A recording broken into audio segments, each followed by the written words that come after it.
you've noticed that I talk a lot about different kinds of oboe playing styles, you are not alone. A lot of you have noticed. And it's not just the style of oboe playing, it is also the reeds. You might look at an oboe and think the reed isn't all that important. I mean, the oboe is the instrument, not the reed, right? But you can't play the oboe without a reed.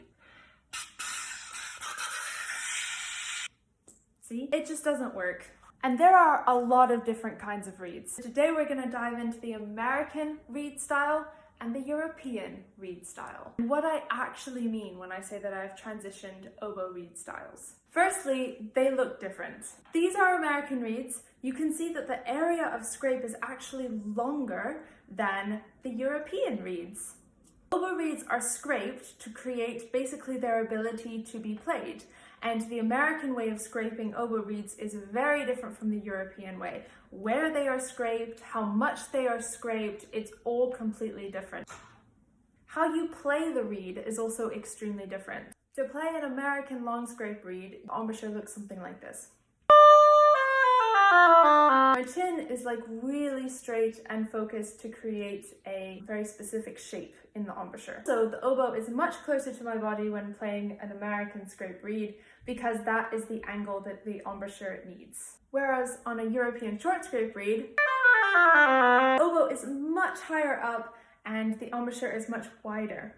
In my experience with a long scrape American reed, you will scrape it, try it, and then you will scrape it so that it will keep the pitch up. Where I've found in the European style, you do a lot of those things. Your embouchure does a lot of those things. And so the reed can really go quite wacky and crazy if you wanted to. Making reeds is also very different. A lot of the things I was able to kind of use during the transition and I'm still able to use. But for instance, with this, which is a shaper, which shapes the reeds, this is specifically the American shape. So I cannot use this shape for European reeds. Please don't ask me how much this cost.